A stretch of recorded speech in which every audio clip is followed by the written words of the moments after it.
All right, there's absolutely no way that anybody saw this one coming. I didn't even see it coming.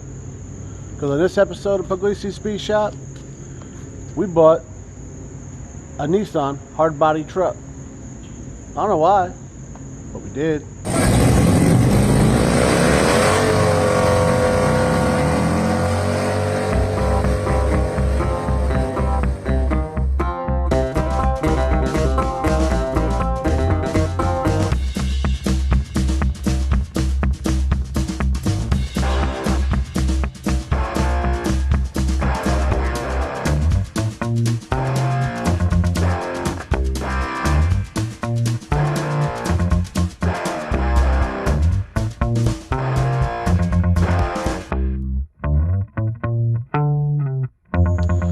Alright, that's only like a little bit true.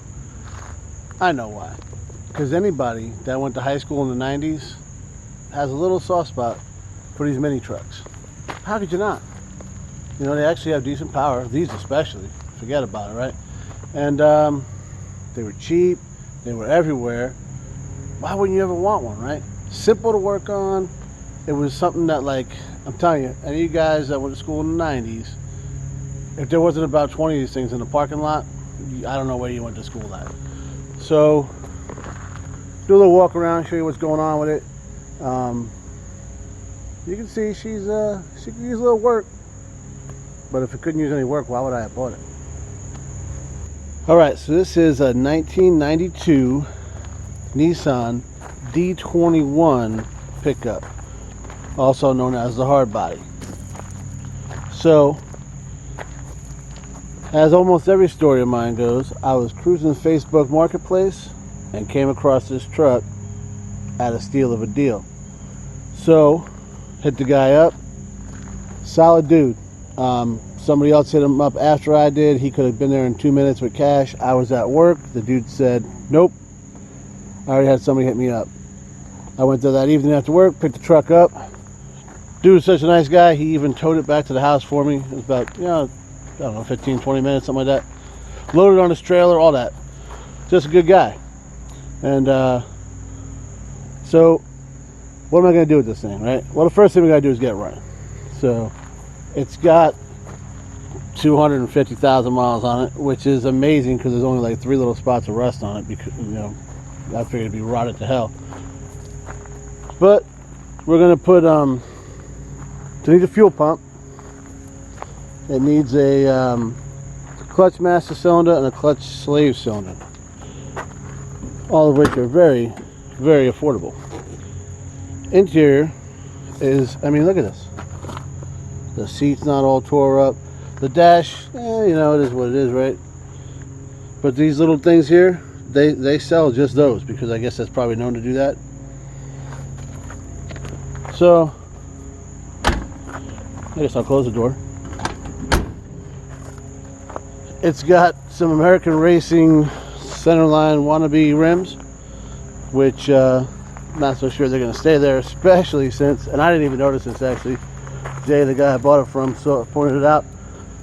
He's like, yeah, this thing looks like it's going to polish up pretty good, so he thought. So he's like, oh, these will probably polish up. Then we realized that's a different size wheel, it's deeper. So, that's not really the mini truck thing anyways, so I got some plans, and we'll talk about them as always, right? But, you see the clutch is, she on the floor, slave cylinder's gone, master cylinder is in there, maybe works, I don't know. We're just going to replace them all. I think it's a combined thing of like $25 to get them both. Check this out, guys. I talked about the 90s. You know about that. Kenwood pull-out cassette deck.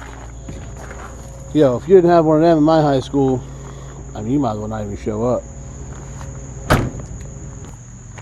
Alright, so like I said, it's a D21, which only had 2 options back then. You had the 2.4, which is what this is, or the 3.0 V6. This is obviously the 4-cylinder. And if you know anything about Nissans, it's the same 2.4 that comes in the 240SX. So, that means everything's interchangeable. That's another reason everybody likes these trucks. So you got the clutch master over there. It's got a nice little tinfoil cap on it. So we're gonna swap that out. The slave cylinder in there, it's got to be done. So, but it's an original truck. I mean, the guy really didn't. They put a stereo in it and a set of wheels. It looks like that's about it, and just ran it. Looks like he's been really well maintained. I got the battery in the shop right now. It's charging up. Apparently the key was left on. That seems to be a recurring thing around here. I didn't do this one though. I didn't do this one. But yeah, so that's what we're looking at. We'll get it fired up. I was told it ran. Seemed like a pretty trustworthy guy. Fuel pump's out of it. Battery was dead, so we could have fired it up with a jump box and some starting fluid, and I just said, whatever. I trust you. So we're gonna find out. He's already dropped the gas tank out of it, so obviously we have it very well preserved here. And you can see the fuel pumps hanging out there. He was gonna, he had a little shop. He was gonna knock it out, and then came across an extended cab that was an automatic with the V6 already slammed and stuff. So he said, I'm gonna let this one go. I think he only had it about 2 weeks or so. So that's what we're looking at here. Guess we'll go see if that battery's done charging. Well, the battery's charged. Let's see how this goes.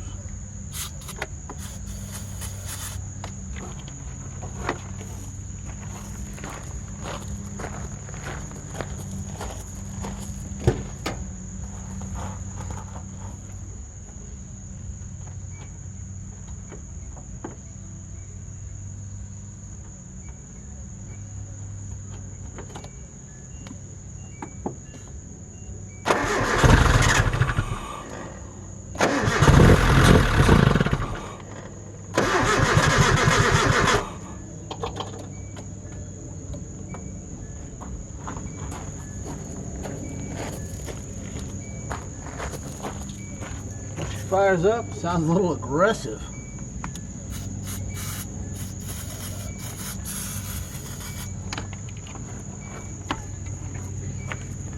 You had to run for a second or two.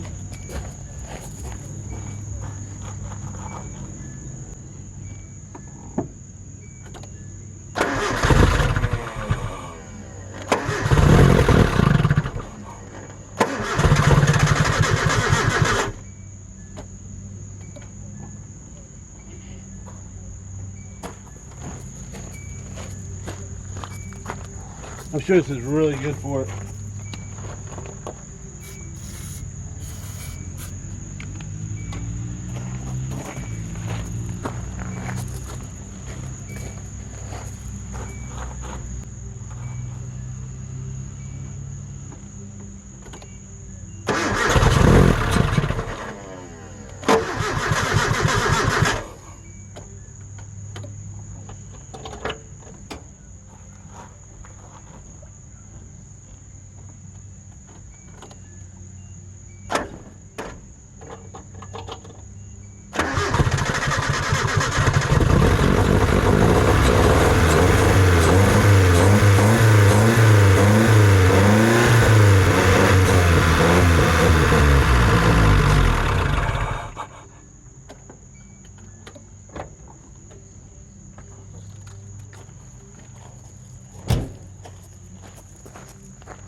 Well, she runs and actually sounds pretty damn good. So, alright. So I'm pretty sure it was just the last episode that I say it would be ridiculous for me to buy another car.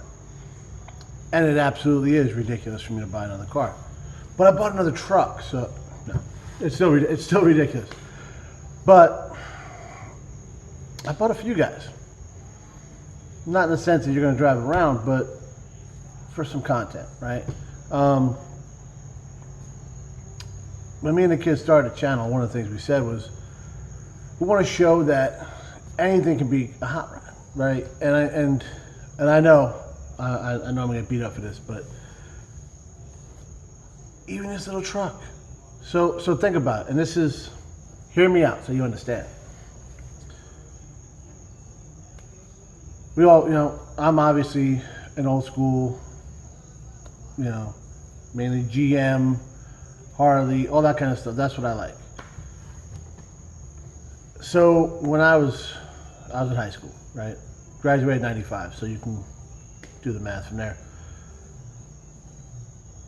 That's when the whole Volkswagen GTI thing got big, and shortly the Honda Civic thing, and like the Gran Turismo game came out, and then a couple years later, Fast and the Furious, and it went crazy, right? Every guy that had a Civic thought he was a freaking race car driver. So, and it drove me nuts. It did. I had a 5-liter Mustang back then, and I was like, come on, guys. At the same time, I had my first new car I ever bought. I had a Dodge Neon, right? Don't judge, all right? My father's a hell of a freaking car salesman. What happened there? But it was a quick little car, but I wasn't trying to race it. That's why I bought the 5-liter, right? So, but then you look at the roots of hot rodding, and we forget this, right? Model A. The kids that had them back in the day, their parents had them, their grandparents had them, right? It was a 4-cylinder. I mean, because when the flatheads came in, I'm sure, but they were never like hot rods. They were just cars. That's just what they had, right? So their parents and grandparents drove them until they were like, pretty much no good. They passed them down. So what do those guys do, right? They took them. Oh man, I can put a dual carb intake. I can chop it. I can slam it. I can do whatever, right? They took what they had, and they made it the best they could. That's hot rodding 101, right? So when this whole Honda Civic thing and all that started, similar to the mini truck thing, they got passed down. Like most of the guys like in my school, I said they had like these trucks because their pop bought them. The old man bought them, ran them for a few years, whatever, and then wanted to get rid of it, get a newer one. They threw that one out. My father-in-law did it. My brother-in-law's first truck, a little Toyota. He handed it down to him. That's what you do. My brother-in-law's not the kind of guy that would go crazy with it and try and make it fast or whatever. His wife would, but not him. But so that that's what these guys were doing. These guys were getting these trucks given to them, or getting their mom's Civic given to them, or whatever, and they tried to make it as cool as they could because they didn't have the money to go out and buy all the stuff. Now, when you go out and drop $20,000, $30,000 on a Civic and then put 10 grand in the motor, yeah, they're quick, but there's no replacement for displacement. That's just so. But on the cheap, I'm gonna put this thing together. Now, what am I gonna do with it? I don't know. At first, I was like, I saw it and I was like, hey, I can make a couple bucks. I'll pick it up, throw a fuel pump in it, get it back on the road, and sell it. That was my initial plan. Maybe I'll do a video, maybe I won't. I don't know.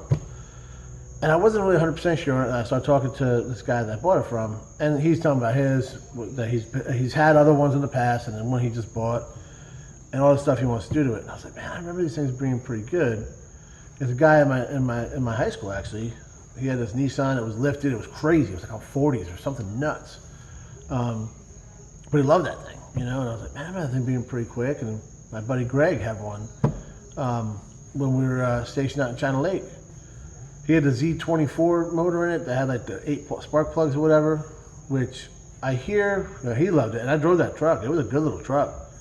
But I hear this one's even quicker. So I don't know. We'll see what's up. But so I was like, oh, you know what? I'll get it running and do it. And I'll do a video or two on it. How to, whatever. And then I'll be honest with you. I took a little picture, a little video. I did a short on it, just a walk around. Went nuts. Like any other short I did has 30, maybe 50. I think one has 60 hits, right? This one, 6,000 and almost 7,000 in like 2 days. And it's crazy. And my numbers, it was nuts. So I said, well, I'd be an idiot not to, right? And then I started doing a little research. My buddy Luigi, he's a big Nissan guy. He had 240s and all that stuff. He's all about it. So he's like, yo, he's telling me all this stuff too. What you got to do on this thing. Now, he gets out of control. And Lou, if you're watching this, you know I'm right. But I'm not going to do all that. He's motor swap, this, that, whatever. That's not what it's about. What I am going to do, and I think it's going to be a pretty good segment, is going to be get it back on the road, That'll be like phase 1, right? Get it back on the road, running, driving, cool. And then we'll bump it up a little. Phase 2, you know, we'll do maybe there's some body work. It needs a little bit of body work. Obviously, paint is trashed on it. There's a couple little rust holes in the bed. Fix them up. There's 2 little rust holes on the frame. We're gonna plate that, you know, and get that back. So just little. I know you hear rust hole in the frame. It's not that big a deal. Promise you. Now, if the whole thing was like Swiss cheese, yeah, but there's like 1 little spot, 2 little spots. No big deal. Ask anybody with a Jeep with one of those TJs, forget about it, right? They make kits, it's not a big deal. Okay, I'm gonna go on now. I'm gonna stop dwelling on that. So, like I said, it's cheap. I think the fuel pump's $60.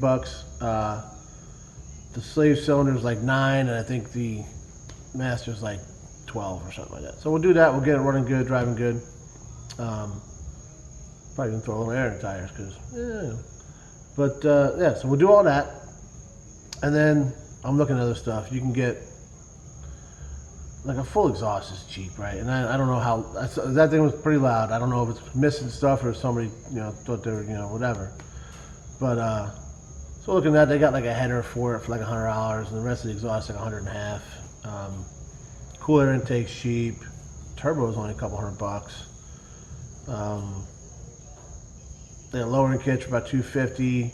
They're 6 lugs. You see like a lot of guys put Escalade wheels and stuff like that, and they look really good on them. Maybe show you guys another cheapo paint job like we did on my brother's Trans Am. You know, we'll see. I'm hoping, I didn't even check, but I'm hoping that pull-out stereo works, because I want to keep that in there, because, hey, you know what are you going to do? But, so that's where we're at with it. I wanted to kind of break it down. Don't think I lost my mind. Don't think I'm going JDM or whatever that is. But, yeah, I mean, everything's got its place. Like, I'm not a really big muscle car guy, but, like, what would the car world be without them, right? These little things, I mean, they're fun, they're cheap, play with them, whatever. But, I'm saying, don't give everybody a hard time. Don't judge everybody. Stop being so judgmental, right? Guy wants to buy a Nissan, let him buy a Nissan. Who cares, right? I don't know. Well, hopefully, you guys agree a little bit with me. If not, you can beat me up. That's fine. I'll be all right. But until then, like, share, subscribe, ring the bell, tell a friend, and as always, thanks for watching, guys.